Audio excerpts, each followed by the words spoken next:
All right, getting ready for week 3 of Georgia Southern. Coach, will reflect a little bit back as you reviewed the tape from Liberty on Saturday. What were you most pleased with from your guys? Well, I was pleased that we competed for 60 minutes in the game.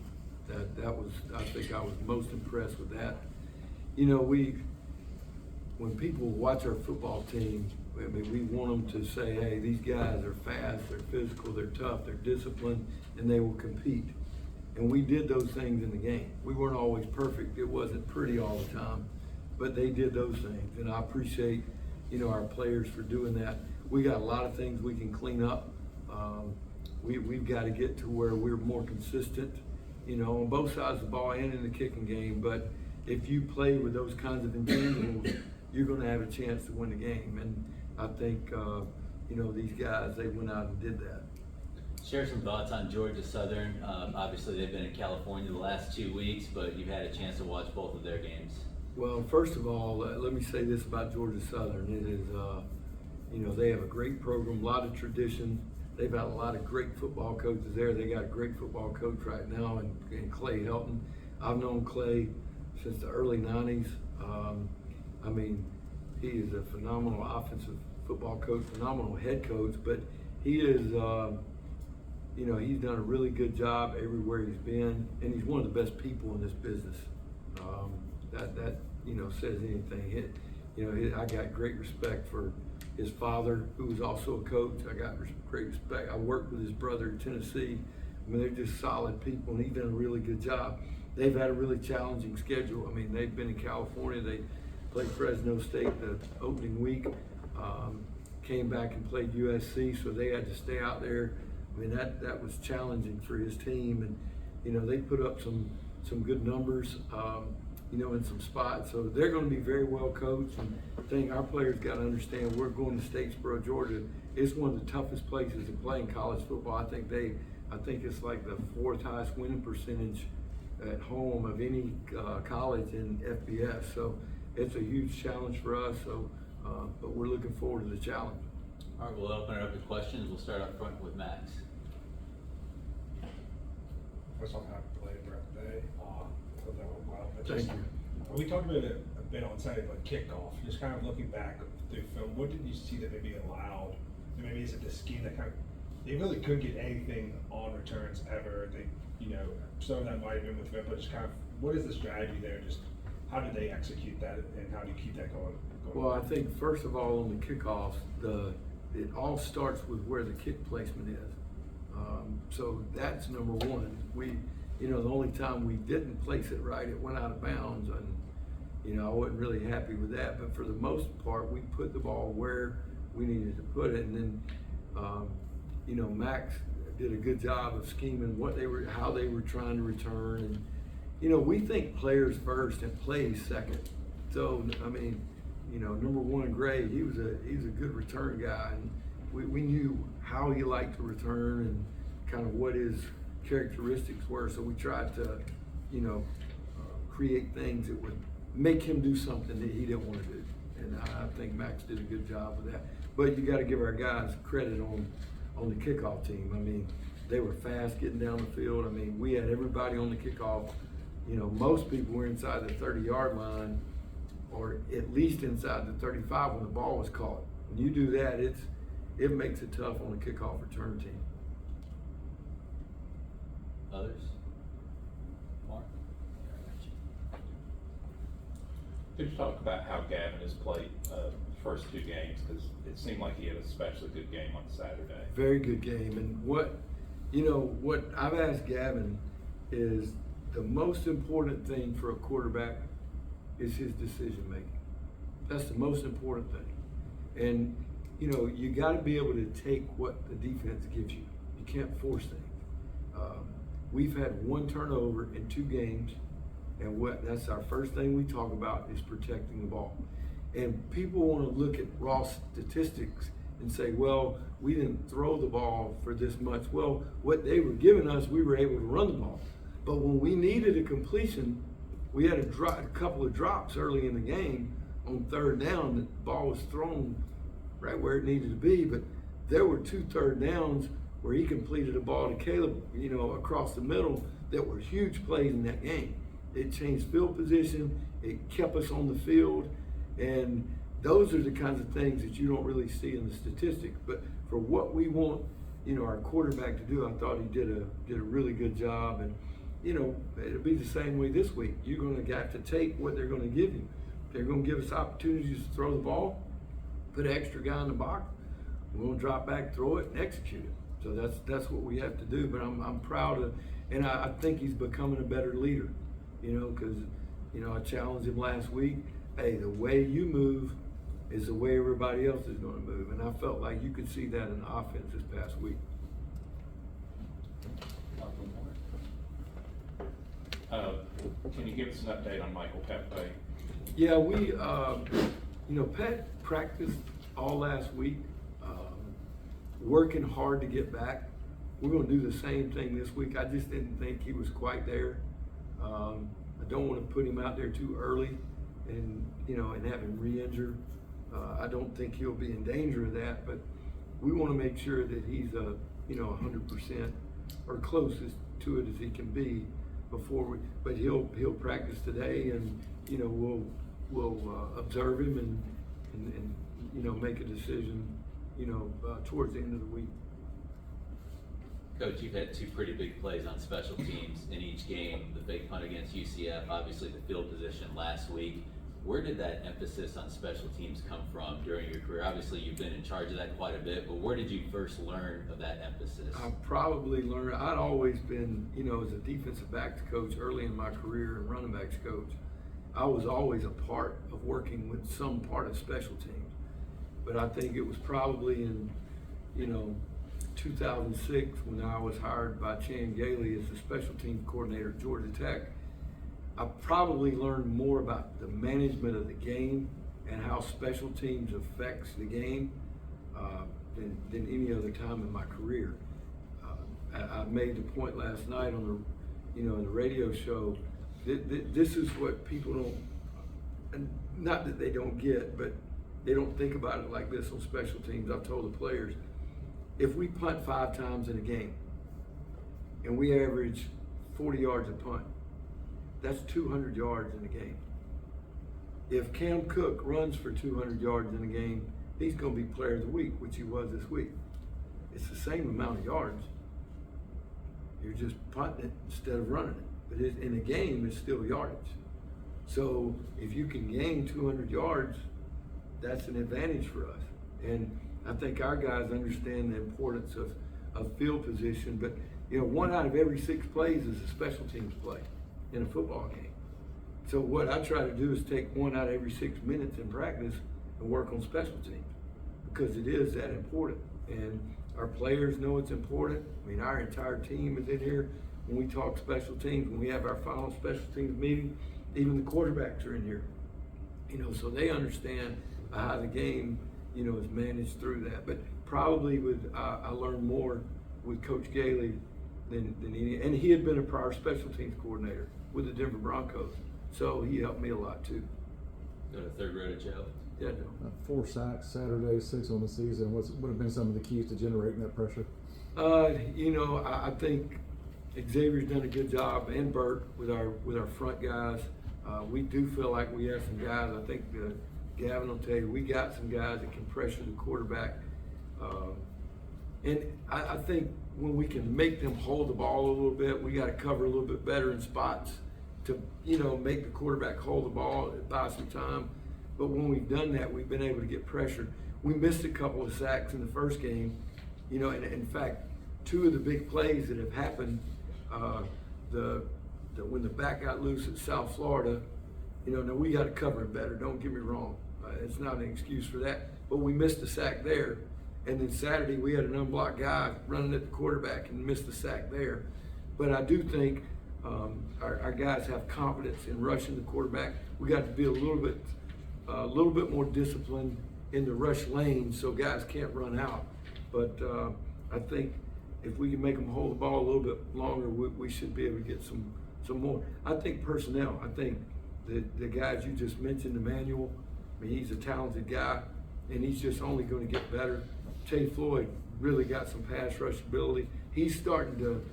I'm really excited about Tay because he is bought into making his whole game. He's not just a pass rusher now. He's trying to understand, you know, all the parts of playing the run, playing first and second down. But I think he's a talented guy that can, anytime you got those guys, it makes you better up front. I think when you mentioned Georgia Southern, I think a lot of people in this state think of what your former bosses ran. Obviously, you weren't there for that game or the ramp, but did he ever talk about, you know, that game back in 2011 or whatever it was, where Georgia Southern just ran through Bama? Well, yeah, I was there. I mean, I wasn't there with him, but actually the next year we went over. I was coaching at Georgia Tech, and we went up. Coach Saban had us come over there. Me and Al Grove. Al Grove was our defensive coordinator. We went over there and talked option football with Coach. Coach had a lot of respect for that offense and what it did, but I mean, that was one of the best defenses to have ever played in college football. And Georgia Southern, I mean, they had a hard time stopping. But Coach had great respect for what they did as a staff. And I mean, listen, they were an option football team for a long time. Irk Russell's the one that started it. You know, when he became the head coach there, he hired Paul Johnson, and they wanted to get out of the wishbone, and so it wasn't really the wishbone. They just moved the halfbacks up to the slot, but it was still the same plays. And Coach Burgess and Coach Maniscalco did the same thing here. We were the same style offense, and I mean, it was hard. It's hard to defend, and you know, it's probably a little bit harder nowadays. You can still run it, and it's still very effective. It's a little bit different these days because of the rules on offense. You can't cut block in the perimeter, and that was always the toughest thing, man. When you go down there, you would get rolled up in a hurry. But yeah, it's those guys. You know, like I said, Georgia Southern's got great tradition. They've had a lot of great football coaches. One of my best friends, of course, I've worked for Paul Johnson, great head football coach. One of the, you know, best offensive minds I've ever been around. Jeff Munkin, one of my best friends, who's the head coach at Army right now, he was there, had the same type of success. And you know, Clay, it's a little bit different style offense, which is okay, but he's good at what he does. And that's the thing. Doesn't matter what you do on offense, you got to be good at what you do. Harris? Through first two games, what you've seen on fall camp, anybody that's taken a step that maybe you didn't see that in fall camp, that since the lights have gone on, they've been different? You know, I think, and I kind of knew this because I know how he's wired, but I think the players will tell you too. Thaxton Gallagher, I mean, he's played really. He just brings a toughness to your team. Like when you got a guy like that on your team, you just tend the whole team seems to be that way. And we saw the toughness. But I'd never seen him play. You know, offensively, it's pretty much what I expect. I think the offensive line, you know, because everybody talked about them being young. I think they've done a good job of, you know, of growing up in a hurry. Coaches always had to play, you know, young guy. Max Sanders has shown up at linebacker. Corey Bendoff on special teams. I mean, some of the plays he made on kickoff the other day. You know, those guys those freshmen that are learning, they're getting a little bit right now. By the end of the year, down this stretch, they're going to be playing a lot more football. One of the things sort of along those lines, Gallagher came from a non-Division I program. Miles Butler was not a Division I school. We hear about all the, you know, the transfer pool and everything. What's leading to success for guys like that are coming from NAIA schools? You know, I mean, if you think about, our director of player development is a perfect example. He went to school at Jax State, Division II. He went to San Francisco 49ers, maybe the greatest team to ever play in the NFL, and became a starter. Doesn't matter where you can't help, you know, where you're playing at. You evaluate the player. You know, Miles was at Campbellsville last year, and I mean, we try to evaluate just the player. You know, there's certain criteria that we look for in players. You know, whether it be a DB, there's certain size we want, certain speed. Can they tackle? Can they play the ball in the deep part of the field? Same thing at linebacker, same thing at quarterback. And you know, I've worked with coaches before when we evaluated people, you know, they said, well, they're not playing against great competition. Well, they can't help who they're playing against. You just judge them for what they do, and that's kind of what our model is, because there's so much misinformation out there, you know, a lot of times, well, just because a guy, I mean, Caleb and Gavin both, they've been at big time Division I programs, and they'll tell you there are a lot of guys here that are a lot better players than some of the guys from where they came from. You know, that's just the way it is. Last call for questions. Austin? Yeah, Coach, you mentioned Caleb Coombs, and in the game that everybody's going to talk about, the run game, you mentioned his crucial catches on third down. Can you just talk about a little bit what he's shown you since summer, since fall, and how he's progressed to earn those reps against guys like, you know, Brock Rexsteiner, who's been a mainstay here at Jax State? Well, you know, and he and Brock play a different position. You know, Caleb plays in the slot, where and Brock's playing outside, so they're on the field at, you know, the same time. But the thing, what I like about Caleb is he really hasn't said much. He doesn't, you know, he's not a loud guy. You don't even know he's there. He just goes out and does his job. But he can find openings, you know, whether he's in man-to-man, he knows how to slip guys. He got a knack for getting open. When people play zone coverage, he can find that open zone. He understands the game, you know. And he's come in here and asked for one thing, just, hey, I want an opportunity, took advantage of his opportunity. And, you know, the more guys that we have that our quarterbacks can develop confidence in, listen, it's like a coach. If I know what I'm going to get from a player, it's a lot easier to call plays, you know. But, and the same thing for a quarterback. If I know the guy's going to be in the right spot, it's a lot easier for me to anticipate things. So it's kind of worked together. But I think on his part, he's just worked and been one of those guys. All right, Coach, thanks for your time this afternoon. Thank you. All right, fellas, you're up.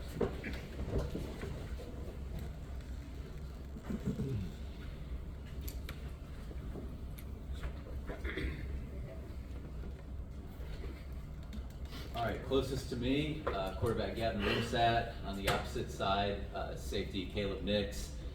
Guys, for both of you to start with, game 1 to game 2, sometimes it's usually the biggest jump that you make as a team during your season. For each of you guys on your side of the ball, what were the big improvements that you saw, Gavin on offense, Caleb on defense, from week 1 to week 2? For offense, say one of the biggest improvements I saw was just finishing drives.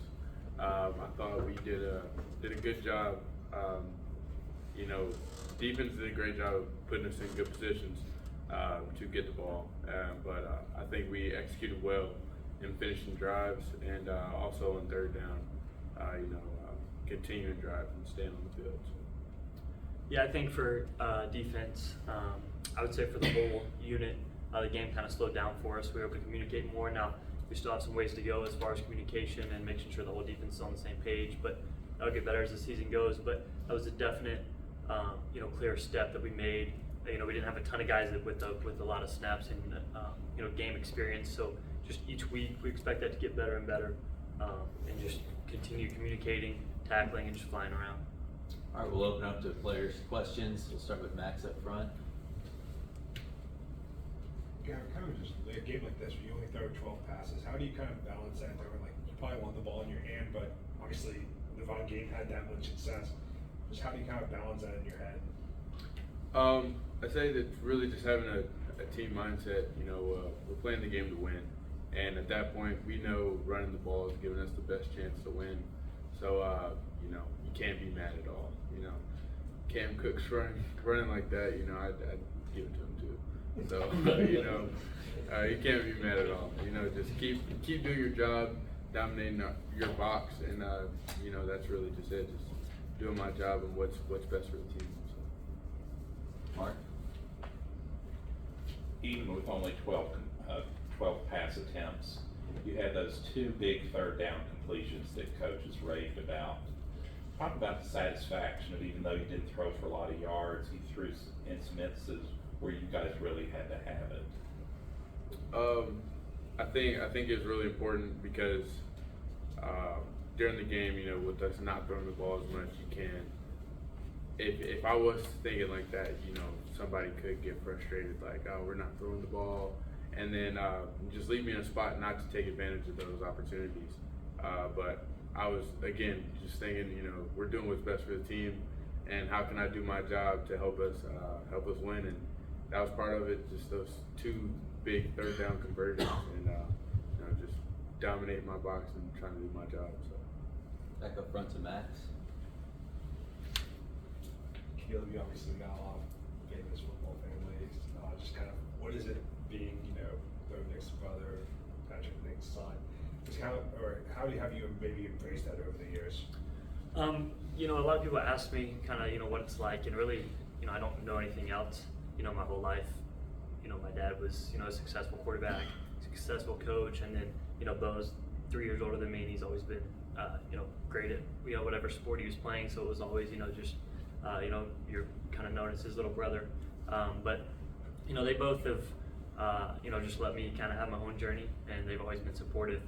You know, like I played quarterback in high school. Obviously now I'm, you know, taking a different route.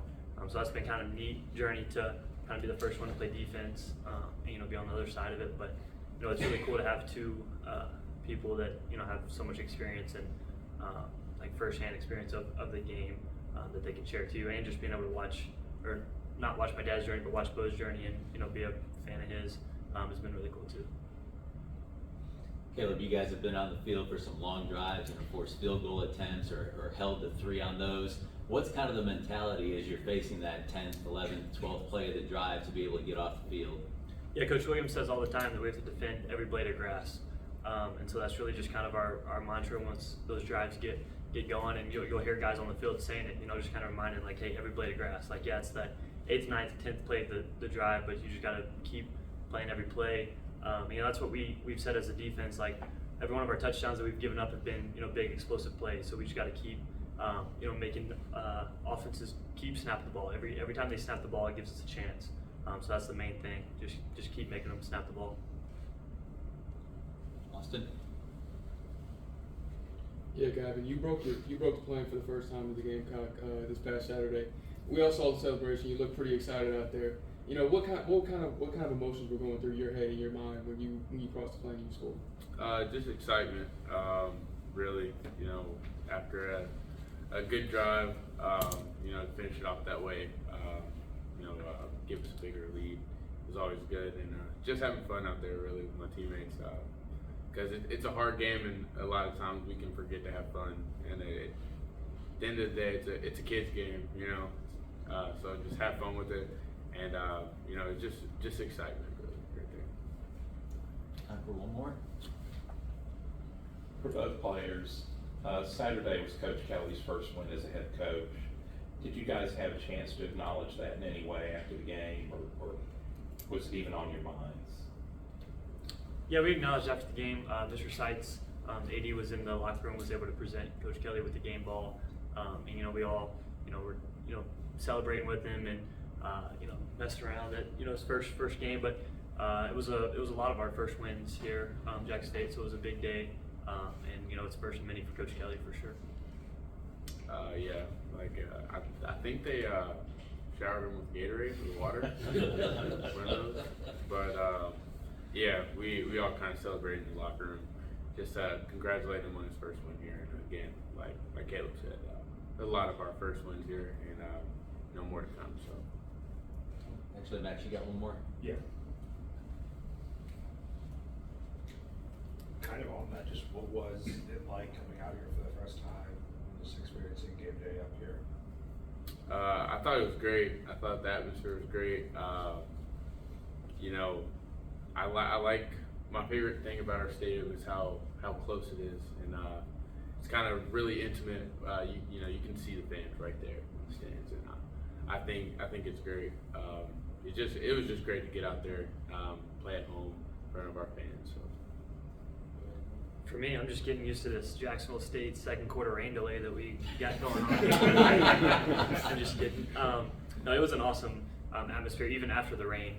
it was still a great atmosphere. And so, I'm looking forward to another. I've never been to Georgia Southern, but everybody says it's a really fun place to play. So that'll be our third fun atmosphere, unique game. But yeah, it was awesome playing here, and it was a great atmosphere.